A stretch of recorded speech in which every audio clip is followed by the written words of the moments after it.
I'm a clerk at the Cabarrus County Courthouse, and I work with Judge Johnson in the Abuse Neglect Court. And I did not realize until I began to work there how many children in our community were abused, neglected, or dependent.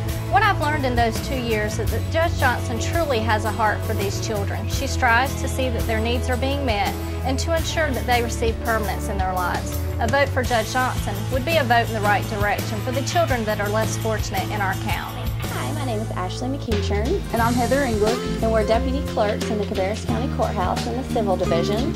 We are both avid supporters in the re-election of Donna Johnson as District Court Judge. Over the past 2 years, Ashley and I have been given opportunity to work directly with Judge Johnson in a courtroom setting or just in an office setting. And immediately we were both really impressed on her compassion for the people of Cabarrus County, along with her hard work ethics. I know that Judge Johnson is always one of the first cars in the parking lot every day at work. And sometimes she even has to stay after 5 o'clock to work on her orders to get them completed in a timely fashion. I know there's times that she's even had to come in on the weekends to complete her work, which is one of her greatest qualities. She puts the citizens of Cabarrus County and her caseload number one. It's her number one priority. And the fact that she does that, it has to make a plaintiff or defendant or a party in a case feel good to know that their case is in someone's hands that care that much about them. What a lot of people don't understand is when they call us asking us for a copy of the order, the judge has to do the whole order. She has to type it, she has to write it, she has to decide the case, to decide who gets custody, who is paying child support. There's really a lot that goes into these things, and a lot of times people don't understand all the work that she has to do. We get our orders at least that day, if not the next day. She'll stay as late as she has to get things finished, or come in on a Saturday and do whatever she has to do.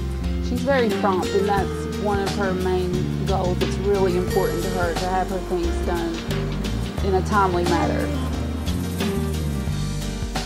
I've seen Judge Johnson take on many difficult cases with a positive attitude. It's not always easy trying to represent yourself in court, and she treats everyone fairly. I really admire the way she handles these situations, because sometimes a plaintiff or defendant, they may choose to not have legal representation and represent themselves, or other times they don't have a choice, whether it be not having money or they don't know much about the court system, they don't know how important it is. And it's really nice to see her treat them fairly and equally, give them as good as an opportunity with or without an attorney in a court case. Not treat them like they're any less than anybody else because they don't have the means to hire someone.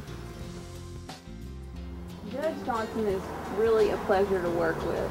Everyone that we work with in the courthouse has a great deal of respect for her. She's just a really respectable person.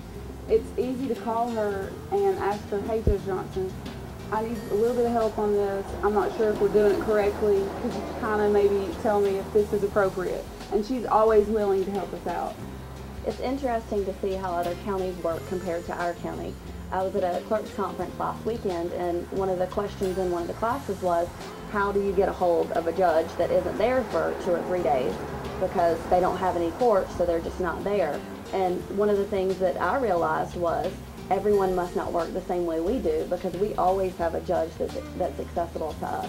Whenever we get orders in the mail that we have to enter in our court system in the computer, we can always call her and have her help us figure out what we're supposed to put in there.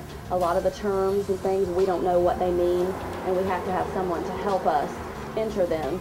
She's always there to help us. We can call her at any time. Anything we need help on, she's there to help us. She's always willing, and that just makes it so much easier on us.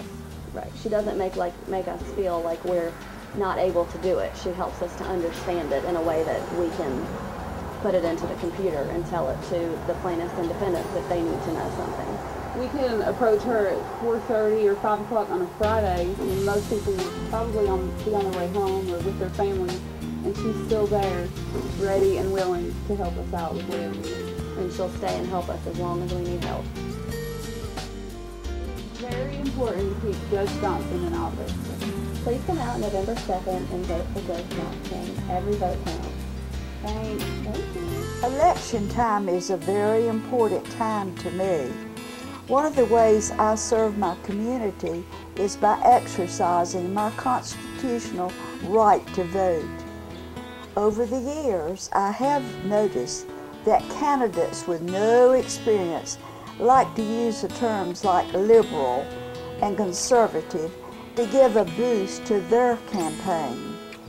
When that happens, I'm careful to do my research to see how those people conduct themselves in their professional and personal life. I've known Donna Johnson for several years. Judge Donna Johnson is an exceptionally public servant. She's not motivated by money or by fame, but simply by a sincere desire to serve her community and her fellow man. Judge Johnson has deep knowledge of the law and seeks to enforce it fairly and justly. Judge Johnson also has great integrity. She practices what she preaches, as an evidence in her involvement in her local church. Judge Johnson is my Sunday school teacher. She also picks up trash in the church sanctuary. She goes on mission trips and supports with time and money her congregation's ministry to the homeless in downtown Concord. She's brilliant and she reads serious theology. Even so, she refuses all recognition and simply serves humbly.